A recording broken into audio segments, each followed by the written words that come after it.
We're here. If you don't know me, hi, I'm Andrew. It's good to see you. For all intents and purposes, I don't even know. For the purposes of today, you might know me as the voice of Boothill, but I'm a voice actor out here in California, and I do a myriad of all kinds of stuff. So I'm excited because tonight isn't about me. Tonight is about an amazing friend, an extraordinary talent, a phenomenal, wonderful human, my friend Analesa Fisher. Analesa is responsible for capturing the hearts and the minds of all of you and all of everybody around the world with not only her fantastic acting skills in games that we all know and love, but also in some crazy projects like you could see Metal Lords. It's an amazing movie. Not just in Metal Lords, but also behind the mic in a myriad of amazing animations and video games, including Craig of the Creek, Cookie Run Kingdom, Genshin Impact, and we all love Firefly in Honkai Star Rail. Dude, amazing, amazing stuff. Without further ado, please join me in welcoming my friend, Analesa. Yeah! Woo-hoo-hoo! The crowd goes absolutely wild. First of all, how rude. You had no right. I'm just saying. You had no right. I didn't mean to. You broke all of our hearts. It was an accident, I swear. I swear it was. It was genuinely an accident. It was so good. It was so good. Your performance was amazing. And I don't think we're done seeing, without giving too much away, I don't think we're done seeing anything from our fantastic Firefly. We're so excited. The only question I actually really need answered before we actually get into this stuff is, what do you think about this emote? Can you see it? I love it. Yeah, I can see it. It's honestly my favorite thing that anyone's made. I love that I can come into your stream and people are just using a firebug emoji and I'm like, I'm not even there. This is cool. Listen, this is a real work of art right here. I love it. You know me, when I tweet about Firefly, I use the fire emoji and then the worm emoji to signify firebugs, but everyone's like, why is it fire worm? And I'm like, I don't know. Listen, it's like, oh, look. We don't talk about it. It just accept the way it is. We had no idea, by the way, everybody, that this was going to happen this week. Like, I was jump scared. We were all jump scared. Like, I don't even have if I had Boothill. Oh, I do.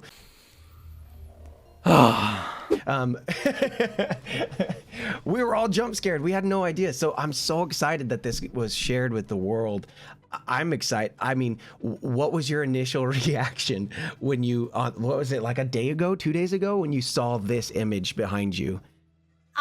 Well, at first I opened Twitter, I don't even know why, I just opened it, and it was the first thing that popped up. Honkai Star Rail had tweeted it 1 minute ago, and my first reaction for some reason was like lock my phone, and I was sitting next to Val, and I like stopped for a second, and I was like, that wasn't supposed to be today. So my brain like registered that I like made it up, and then I reopened my phone and looked at Val and said, I guess I'm announced that I'm playable. And Val went, what do you mean? And I showed them the screen and they went, oh my God. Oh my gosh. And it wasn't until they started freaking out that then I started freaking out. It's really cool. The splash art is honestly just like fantastic. I think it's really awesome. I gotta say, I think the post was viewed millions of times. It was trending on Twitter. Yeah. Trending on Twitter. It was crazy. It's monstrous. Crazy. Yeah, it was insane. It's still insane when you go and look at it. I think the post has like 130,000 likes, and oh my gosh, it's crazy. It's crazy. My favorite moment, and this isn't. I think it's the way that you articulated when. Well, you got stabbed by the thing, and you let out this little. Did you say I'm sorry? Yeah. Like what a beautiful,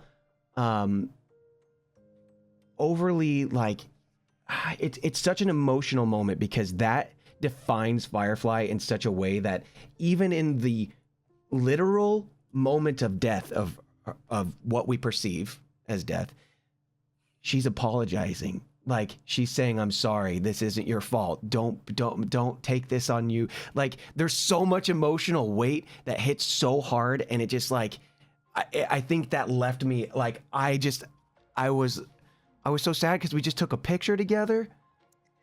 Yeah, that scene definitely jump scared a lot of people. It was the very first thing I ever recorded, so Hold it, on. it was That was the first thing you recorded? yeah. Yeah, so I booked the character and I went in and I was like, hell yeah, I get to be in Honkai Star Rail. This is amazing. And I had already been like an NPC, so I was like, maybe this is actually going to be a playable character. You don't really ever know sometimes. They sometimes all look the same when you're auditioning for characters. So I get in the booth and they're like, we're just going to start with a cutscene. And I was like, okay, cool. That actually will help me a lot to get into the mode and to see Firefly speak and kind of match the lip flaps. And then I see it and I went, oh. And Oh. I was like, oh, that's sad. I was like, oh, that's the end of her, I guess. So I had in my head through all of recording had assumed that that would be the end. And then obviously through the like, I think it was 9 hours of recording for 2.0 because I had like 689 lines. Wow, That I that's was like, oh, okay, there's more going on here. But every session that I left for Firefly, it was always I'd look at the directors and I would like the Hoyo people on the call and I'd be like, thank you guys so much for having me. Maybe I'll see you later. Because it's always like so, like it does with Firefly, you just never know. they're like, yeah, maybe. That monologue on the roof, that's the thing that got me beyond the thing we were just talking about. And I think a little bit of that was my friendship with you. A little bit of that was me knowing like what's going on with that. And like, can you talk a little bit about that monologue and like how you got to that place and just fill us in on that? Because it was amazing. Yeah, this is where I come from. Like, I'm so sorry it was an accident because so at the point that we got to that, we did the cutscene in the first session, and then we went through pretty much in order the whole story. So we started off very like tour guide Firefly, very like happy walking around. The director was like, use the space, like point to different things. That's the Soul Glad building. We were really trying to craft like, okay, how can we make all of these different places seem unique and seem like she really cares about all of these different things. And then we get to, it was hilarious too, because we get to a point where my director saying, okay, now Firefly is going to take Trailblazer to her secret base. And I'm like, awesome. And we go into like a storm grate. And like in my head, I was like, oh, so it's like Teenage Mutant Ninja Turtles. Like we're the secret base is in the sewer. But like that's literally what I was picturing when we were recording. Because we don't get to see. And then, you know, we took our break. And when we came back, we were at the rooftop. And I was like, oh, okay, this is, you know, and our director at the time was Cal, who's an amazing director. He really allows me, because there's so many big chunks. He's like, I don't want this to feel stilted. So I don't want us to take them chunk by chunk. I want to put them all up there for you, and we'll cold read it once. And then if we need to break it up, we will, just to get like a vibe for it. And the first thing I saw on screen was the words entropy loss syndrome. Well, he's like talking to me. And the first thing I thought was, oh, well, this will be easy, because Firefly is saying that Firefly has this like essentially like chronic illness. Some people are referring to it as space cancer, but the way that I see it is more like, you know, chronic illness, something that Firefly was born with and that has had to deal with for so long. And I was like, well, I have a chronic illness. I have juvenile idiopathic arthritis that I've been dealing with for 90% of my life. So I will just talk about it from that place. So we're recording, cold reading the whole thing, and we keep going. And then we get to the point in the scene where Firefly says, you know, at first you everything's fine. You can run, talk, jump as usual, but then you'll start doing everything slightly slower than others, and then even slower than that. And in my cold read, I burst into tears because when I was first diagnosed with my chronic illness, I was like paralyzed for like 4 months. Oh, hold on real quick. I'm losing you just a second there. Just pause. Just a moment there. You just froze. You're I was chopping in the up. hospital. Oh, I literally could not even, like, my jaw was hinged shut. oh my gosh. I got you back. I got you back. We heard the jaw. We heard the jaw part. Okay. Okay. All right. Um,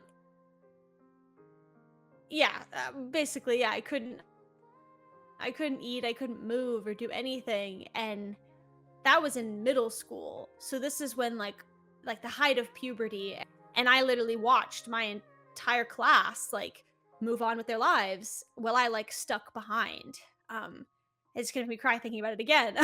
But so we did the cold read, and then Cal like stopped and was like, mm. He was like, I, we're gonna do it one more time for safety, but that he was I don't know what to say. And so we did it again, and that was the last thing we did for the day. And poor Cal at the end of Oh the my session gosh. he went, he goes, I just want to take a minute and remind everybody in the room that like whatever we went through today, we don't have to take home with us. Like let's take a moment to leave it behind. Like he really thought that like he had traumatized me, and I had to tell him. I was like, no, like this is my bad. This just it literally triggered me. So it's weird because yeah, obviously all my acting background like made it so that I could cold read that from a place of truth and access that emotion, but it was literally an accident. Yeah. So I apologize for breaking everyone's hearts, but everyone has always asked me like that. I have listened to all the dubs, and I think they're all amazing. And I obviously don't speak most of those languages, so I can't really speak to that. But I've had people tell me like, Annalisa, like yours, emotion wise, it was like you were actually feeling it. And I was like, that's because I actually was. Yeah. So I am very sorry, but yeah. Listen, I think that, I mean, that speaks volume not only to bringing you in for this character, because I think the representation of somebody in your position is definitely well needed in this in all mediums. But in particular, you don't really see that a whole lot in games. So it's really refreshing to see a real story from somebody with a real thing happening to them that not very many people can relate to, but there's a lot of people out there that are looking for themselves in that. And the fact that you're Yeah. able to give them that, that's such a, I mean, how cool. Like, Oh, I mean, it's an undeniable honor and also a freak accident because I was almost two other characters before I was Firefly, and I was really butthurt about it at the time because I was like, "Ah, I just want to be in this game. I dang love it. sci-fi, and this is really fun. I'm working my butt off in these auditions, and in the audition sides, that entropy loss syndrome stuff was not in there, so I didn't know. I knew some parts of Firefly secret, but I didn't know where it was coming from in that place, and so it wasn't like I audition for things on camera sometimes where they're asking for people with like ambulatory disabilities, and that's something I do audition for. And usually my reps will send along a note that's like, this is Annalisa's specific disability and this is why they connect with the role. You don't really do that with video game, and they weren't asking for that. So the fact that it ended up as a fluke to me because I got the voice right was just a happy accident, and I'm honestly just unbelievably honored because I have seen how it has touched other gamers who are disabled and people who are enjoyers of this game who are also disabled or chronically ill, being like, wow, this huge Hoyo game, and we actually have like authentic representation. Whether or not it was an accident, it's like that's divine intervention, I guess. Yeah. Yeah, I mean, and in that, I mean, you mentioned something about how when you audition for on camera, how you kind of do this a lot. How is it different for you approaching your auditions for on camera versus something like voiceover? What types of approaches do you take that's different, if there is a way to do it different? I used to do it the exact same. Like I started doing voiceover and on camera at the same time when I was younger, and I was being taught by the same coach for both of them. And so it was just like it was all just acting, like we're approaching it from like a Meisner technique of acting. And I would literally, when I moved down to LA, because when I lived in Portland and I was a kid, we got maybe one or two voiceover auditions a week, but not as many as we get down here. Sometimes it's Yeah. like 11 a night. I've gotten 20 a night before. Like, so when I first moved down and started doing voiceover down here, I was doing the same thing. Like, I was printing out my sides and I was working them up and I was figuring everything out and making all these different choices and coming from it from that place and then doing it in front of the mic as if there was a camera there, because that's how I was always taught to do it. And then at a certain point that was like just not like feasible to do, because not only was it a huge waste of paper and trees, but we just get so many that I had to get to a place of like, okay, I need to be able to access these emotions quicker. I need to be able to cold read, which again ended up coming in handy with something like this, where it's like I can cold read this huge monologue about something and I didn't need 3 hours to work it up. It just came out. So it honestly has helped influence both. There are some on camera auditions now that I can let go a little bit more. Like I can have the sides with me and cold read it if I know that it's coming from a place of truth versus spending hours working it up. Yeah. And I think there's something to that. I mean, finding the truth in the character and finding the truth, whether it's on camera or behind the mic. I mean, for everybody here, I think it was very evident that you found the truth in Firefly. So whatever methods that you did to your madness, thank you for that, because we all collectively appreciate it, and it was really cool to see and witness, and yeah, it was really something.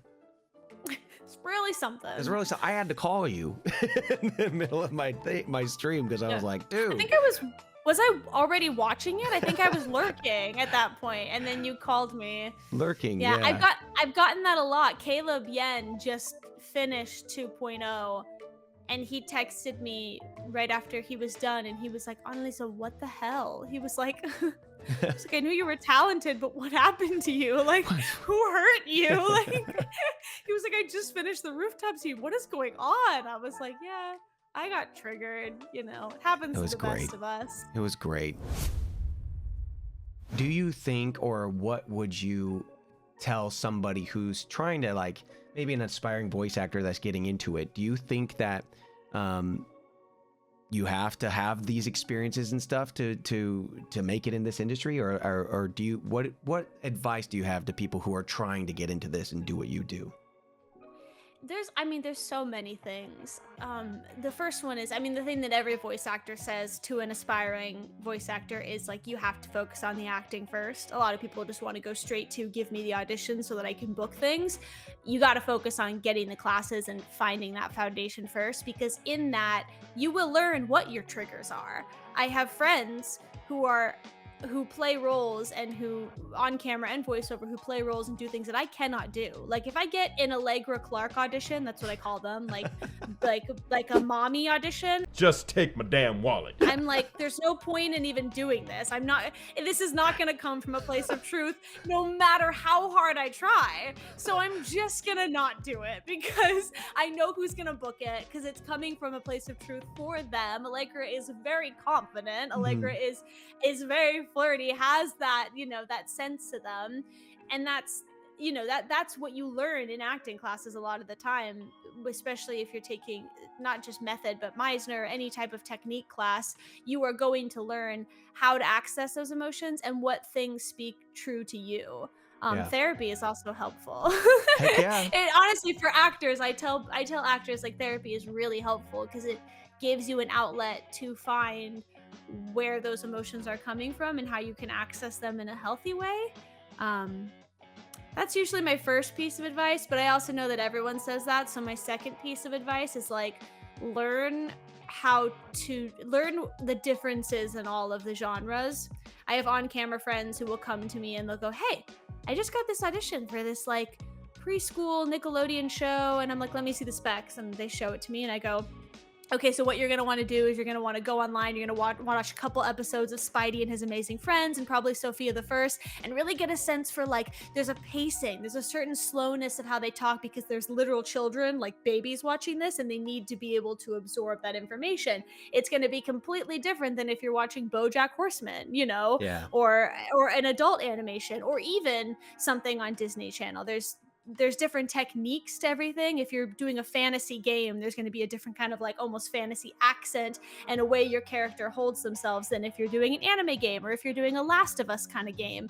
Everything, like there's like so many more subgenres than even in on camera. And if, because you get so many auditions a night, if you can lock into that so that you can just focus on the acting and not have to think technically wise, that's another thing that is very helpful. For everybody here, what drew you to be a voice actor, for starters, and then also Honkai Star Rail, Genshin Impact, like where did that come from? Like what made you go, oh, you know what, I want to do that, that's cool, like that looks like fun?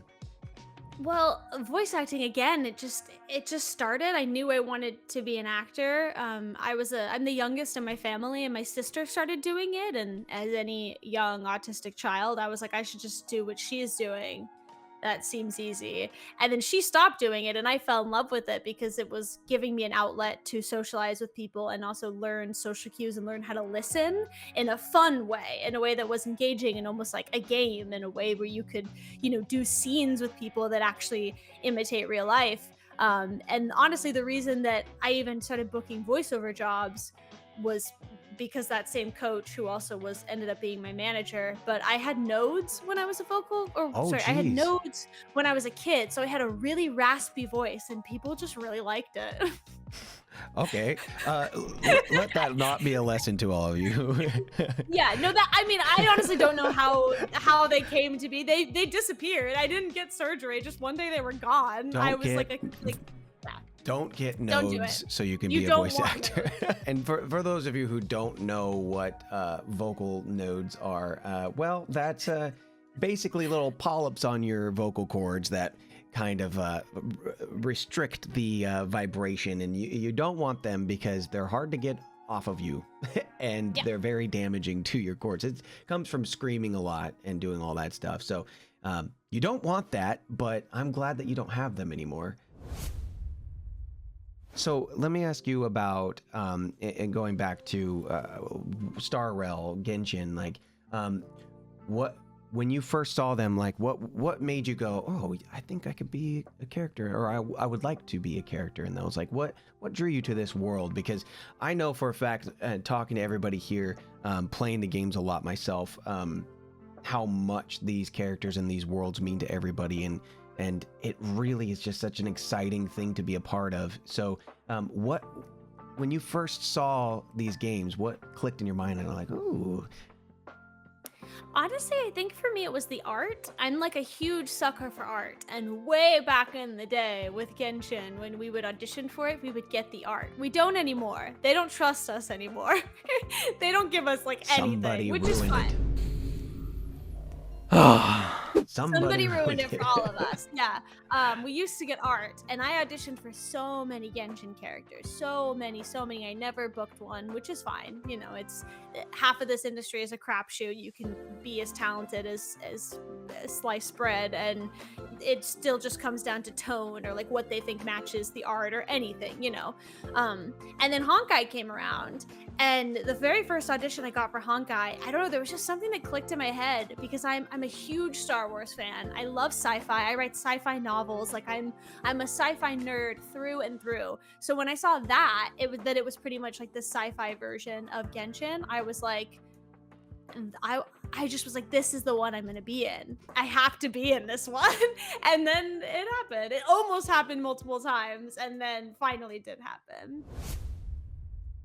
How do you think that having multiple interests in all kinds of different artistic endeavors and things like that, how impactful do you see that for you as an actor, especially when approaching a character that's extremely chunky written dialogue, stuff like that? Oh, it all feeds into each other. I'm incredibly busy. That's honestly the only downside, is juggling 3 separate careers. Is sometimes I don't sleep and I have a lot of meltdowns and go, why am I doing this? But they all feed into each other. When I get an on-camera scene now, it's so much easier for me to know why it was written, like almost reverse engineer it so that you can figure out exactly what they're looking for.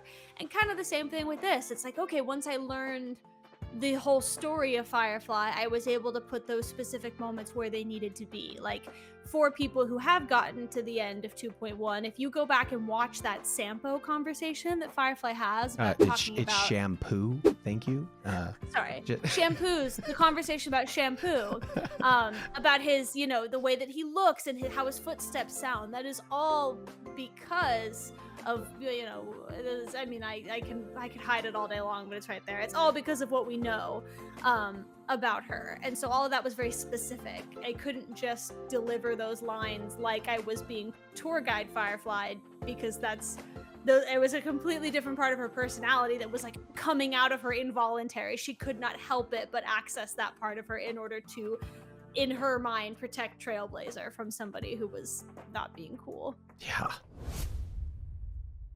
I have some questions from our community. First, we're just going to keep it easy. Let's see if you can remember. Do you have a favorite Star or Firefly line, voice line, any line? Oh God, there's like 800 of them. Well, I know what everyone else's favorite line is because I had to sign it like 200 times during my live stream signing. I mean, it either, like, the obvious choice is the one that I will literally never forget, which is the one at the rooftop scene where it is, you know, and then you'll start doing things slightly slower than everyone else, and then even slower than that. But if I had to go with the one that I find the funniest, it would be "You talk too much," that she says to Shampoo. I find that very funny. That's like now that my line. favorite line because you referred to Shampoo as Shampoo. Now, in that, are there any parts of Firefly's personality that are similar to yours, or that you think is completely different? I think definitely just the trying to find a meaning of life while you still have time. I definitely have a lot of, just because of how weird my life has been. There's been a lot of like disasters in my life, and so I've become very introspective about things, and obviously grateful for certain things. Like, I can walk for the most part now, and at one point in my life I literally couldn't. And when you're sitting there in a hospital bed going, holy shit, I don't know that I've, at like 12, being like, I don't know that I lived fully, you know, and I don't know if I'll ever be able to again. Yeah. So that part of her personality, I think, for sure. Her addiction to Soul Glad, because I'm addicted to Diet Coke, for sure. Yeah, So I mean, true. there's a lot. She's a hard one for sure. I that time struggled with sessions with her because we kind of jump around sometimes with, Yeah. with what's going on, and I've had new directors who will pull up old reference of Firefly, like, again, tour guide Firefly, where she's very bright and bubbly and happy, and Yeah. then we're doing something completely opposite, and I'm delivering the lines and I'm giving it this kind of a little bit of an airy, darker quality to it, which is what you'll see if you watch the rooftop scene. It's a Yeah. bit lighter, it's a bit airier, it's a bit struggling to come out. And that director will go, "You're way off voice here." And I'm like, no, it's just she's been through a lot. Listen, we gotta sit down for a second. This is gotten Yeah. crazy. Okay, let me just say, it's so crazy. And so when you get to that point though, like, is there anything that you tend to do to help you like get fully immersed back into that moment, or like, is there any sort of like personality or like things or that'll help you like get to that, back to that spot? Any tricks that you do? I don't know. Anything? Well, oh God, it's so hard because, again, we don't know what we're gonna be recording when we go in. I do know for the most part, since everything has happened, that she has changed a lot, and so it is kind of different every time I go in where she's coming from. So what I do, they always play us reference. Like, every time you go in for a voiceover session, they'll play you reference of your character so that you can be on voice. But again, it's always, for some reason, they always pick like one of the lines about the Soul Glad building, which is very cute. And I'm like, thank you very much. But also, that's not really helpful. We're not so there what anymore. I do, yeah, we're really like, we're well past that. so what I try to do is, like, before I even go to my session, I will rewatch the entire rooftop scene, and I will also rewatch that same scene that she has where she talks about Sampo, to kind of get myself back in the brain of, okay, there's part of her who is, you know, very skilled at fighting, and the part of her that is very smart and intellectual, and then there's the part of her that is very broken. And having those two things in the back of my head going into record, when then they also play me reference from her being very bright and happy, which she is a very bright and happy person. She's trying to live her life to the fullest because she's literally dying. Somehow in my brain, having all three of those in the back of my head gets me there, I guess. Yeah. Speaking of performances in Star Rail, are there any characters in the game that you would pick to voice, if not Firefly, any other characters, like, or, you know, any other baby girls, cowboys, anybody? Listen, if I could, you know me, I just did the table run with or table read with Cookie Run a few days ago on Discord, and they let me voice Ginger Brave, and they were like, is that okay? And I was like, this is the greatest honor you could have ever given me. All I want is to be a boy. So the fact that you are letting me voice a boy is I'm done. I can be happy now. So if I got to voice a Boothill, one time I almost auditioned for, it wasn't Boothill, but it was like an 18-year-old boy in Honkai. I can't remember who it was now. And our director, Phil, I saw him later that week, and I said, I almost did it, but, you know, I was sitting there going, there's no way realistically I can sound like an 18-year-old boy. And he was like, honestly, you should have done it. Screw it. If it sounded good, I would have pushed it through. He's like, you should have given it a shot. And I was like, okay, next time I will. Yeah, I think you should. That's amazing. Yeah, so honestly, I mean, Boothill would be awesome. If I could choose literally anyone, like without any restrictions, probably, oh god, probably Boothill. Dong Hung is really cool. Blade is really cool. I'm just saying characters that I like. That's part of it. I don't think I'm technically allowed to say which characters I was almost. Like, I know for a fact that I was the runner up for. Right.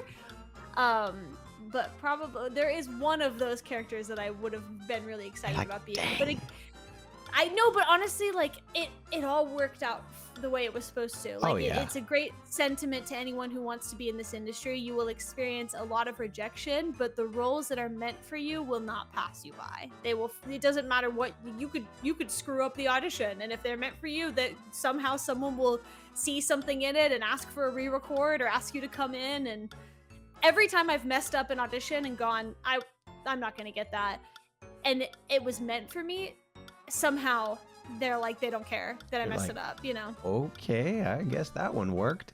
I feel like that's happened to me a couple times too. Yeah, you know what I mean? And you're like, what? And then you like work your butt off on another one, and you're like, that was Picasso, that was a work of art, that was the best thing I've ever done, and then you never hear back, and you're like, okay. Why?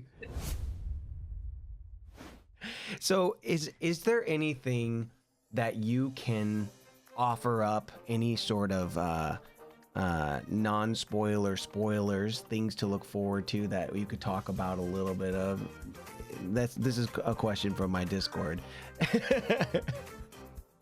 Not me personally, but for Firefly specifically? Yeah. Is there anything? Are we going to see, just for the sake of voice actor to voice actor here, is there anything, like, are we going to see more of Firefly? That's a generic way to put it. Maybe. We don't know. To be fair, you get to the end of 2.1. She had one line, and then this came out. So, like, context clues, you know, at the very least, so many things. Something, you know, you click on a character and they speak. That happens, you know, when you add them to your team. Yeah. So. Yeah, there's things that may or may not happen at some point or other in some sort of fashion. You honestly, you never know. I don't know most of the time. Like I said, I come into the session and I go, what the hell did I just record? And then I leave and go, okay. This one comes from my Discord. Here's another question here. Why is Boothill your favorite? No, not that one. Boothill is the best. Why do you think Boothill's the best? There's a lot of like, everybody loves Boothill. I'm just making all this. Boothill and Robin are my Barbenheimer. I'm so loud about this in the Honkai Discord. Everyone's like, yeah, You I are. don't know. And I'm like, if the Boothill Barbenheimer banners do not do well, I'm actually going to riot. It makes me... When people are like, yeah, I don't know, it made me skipping. I'm like, are you insane? This is the greatest mashup of all time. Have you been paying attention? I mean, Have with you it, even been paying attention? we're missing Chris Nolan on this, but listen, I'm in for Barbenheimer. We're all in for that. Can we talk a little bit about sharks? Yeah, of course. I mentioned got a that couple of earlier. friends. Oh, see? I told you all. The sharks are real. And Analesa is amazing. Has a collection of how many sharks? It's 368 right now. Analesa has more sharks than you have pulls in Honkai Star Rail. Think about that for a second. That's sad. They need to fix that. I'm just saying. You need to fix that. Savage. Annalisa's dropping the mic on all of you. Why? Okay, why sharks? What's going on with that? Well, it was the first stuffed animal I ever got when I was a kid, and I guess, you know, someday you gain sentience and you're like, what is this thing? And then you start researching, and then you make it your special interest, and then you can't stop, and now I don't even consume fish anymore, because the big fishing industry is the leading cause of shark murders across the globe, as well as just the destruction of our oceans, which is, you know, our oceans absorb more carbon dioxide from our atmosphere than the Amazon rainforest. So if the food chain in the ocean disintegrates, then the coral reef beds will die, and then we'll suffocate on the planet. So this thing right here is important to your survival. So it's pretty cool. Do you have anything that is upcoming that you can share or talk about voice work outside of just Star Rail, or anything that's like really cool upcoming, or maybe you have any signings or any conventions or any anything like that? Well, I'm going to LodiCon, which is in Sacramento, on May 11th. Everything that I'm a part of right now is like under severe NDA, except for I can say one thing. I am about to, in about a week, I am flying out of state to go film a new movie. So I will definitely be posting whatever BTS photos I can that is not against my NDA. But that'll be a fun thing. Hopefully for everyone to follow. So if you want to see behind the scenes photos from that, make sure you go follow. Speaking of following, I had one last question from my Discord, and it's, do you stream on Twitch, or are you going to stream? So it's like a very loaded question, because I would love to, but as everybody saw from I did a stream with Duck and Ruby and Braxton. They were very kind to invite me to stream, and I was like, I don't think you want to do that. I don't know what I'm doing. I'm not good with technology. I get very overwhelmed very fast. And they're like, no, it's gonna be great. So we played content warning, and Valeria very kindly helped me set up my stream, but the proximity chat wasn't working. My stream was lagging, like it was the whole time, and people still stayed to watch. And I was like, don't worry, the VOD will be uploaded, and then it didn't upload. So now my Twitch is active, but there's no videos on it, and I'm about to leave for a month to film something. So such is life. You know, I've also been on and off of Twitch since like 2018, 2017. And it's just, I mean, that's just the nature of what we do. We have so many moments where there's just so much going on that we just have to focus on that. And I mean, being gone for what, a month or so, going and filming, that's amazing. That's a good reason to be gone. You know, that's why we do it. Yeah, well, that's what's so hard, is I've got so many friends who do stream, and for them, it's like I have a lot of voice acting friends who also stream. And those are like their two careers that they do. And I'm like, that's amazing. You can put a lot into two careers, but I am currently juggling 3. So then people are like, also start streaming. And I'm like, I would love to, but I don't think you want to see me have a meltdown on camera. I mean, some people have watched me have a meltdown on camera, so Flashback. well, I'm saving all my stuff. because Aventurine's coming out tomorrow, and I'm not gonna pull for Aventurine. And everybody in the chat agrees. Why? There's so many. End of flashback. Oh, really? That's so sad. And that's okay. I'll put up your Twitch right here. Let me see here. There we go.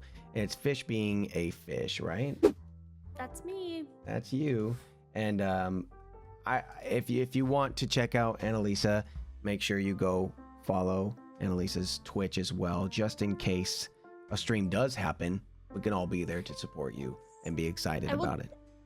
I don't know where we're doing it, but I am doing another live signing at the very end of May when I get back from filming with Aiden, who voices Sam. I don't know which way this is. Who voices Sam? It's up above, yeah. Aiden?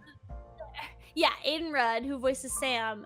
We have 2 really fantastic dual prints that are up on both our Streamly shops now, and we're going to be doing a signing together on Streamly at the end of May. But I don't know where. I mean, I streamed my last signing on YouTube, so now I'm like, should I also do it there again, or should I do it on Twitch? I don't know. I'll figure it out. It'll be somewhere. I can help you out. There's a variety. Like, you could do a dual stream or a restream and stream on both of them if you wanted to.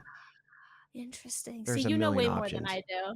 You're much better at technology than I am. That's what we do. I try to do my best on all that. I am just so thankful for you taking this time and coming and chatting with us. You're the first person that I've had on here. I've been wanting to do this for a while, and when I mentioned, I said, hey, to everybody down here in the chat and whatnot, I was like, you guys, who should I bring on first? And I mean, you can just guess what happened. I mean, literally my chat lit up with this. I mean, it was crazy. I was like, whoa. who else? I was like, okay, so I guess you want me to bring in Firefly. Yeah, as you can see right here, it was much like that. So the fact that you took some time out of your day today to come by and say hi to everybody, it means the world to us. And I literally could not be more honored. I don't get invited to do many things. So when you texted me, I was like, what day? I'm clearing my whole schedule. I'm there. I'm already there. I was like, do you want me to come over? I could just do it at your place. Yeah, well, I was ready. We're gonna have to do that. Well, one of these days we should do like a let's play sort of thing, and then we can even do something like this. Like, I can share my screen to you, and you can be there, and like I can put on your camera, and like we can have like a thing where you actually like are like playing the game, so you don't actually have to like deal with the tech issues and whatnot. That would be all I care about is that you let me be there when you pull for Firefly, because that would be amazing. Yeah, well, I mean, it's gonna be great because Firefly is gonna be awesome, and I know that after Boothill, everyone's gonna be pulling for Firefly. Boothill first. You need both. You need both. Yeah. Come on, guys. You need both. Come on. I know that everybody here really appreciates you being here as much as I do, and we really look forward to seeing what happens with good old-fashioned Firefly, and we will be pulling for Firefly. I like to say this for chat, like, don't try to divide fan bases. Like, people love who they love, and that's okay. If you're in, there are some people who maybe think Firefly is annoying as hell, and that's all right. I'm not, it doesn't matter. Who you like. The game is fun. There's a reason there are so many characters, so that you can make the team that you want to, that you enjoy, and let other people enjoy what they enjoy too. Freaking well said. You genius. I'm genius. Genius in the mind. This is savant level shit here. Heck yeah, dude. All right. Well, I'm gonna go ahead and let you go there. Let's do one quick look at the camera for a thumbnail. Okay, cool. That'll work. People just two really awkward thumbs up. Wait, we should do the poses that our characters are doing. Oh gosh. Wait, I can't. Okay, that's gotta be it. Perfect. There's no way. All right. Thank you so much for being here. For those of you that are hanging out, I will be right back. I'm going to throw you into a be right back screen while I get everything set up. I'm going to go and I'm going to stream some Star Rail and kind of hang out with you guys and see what's going on with you guys. Thank you for joining us today. I really appreciate you all very much. And make sure you go follow Analesa all over the place. Thank you guys for welcoming me.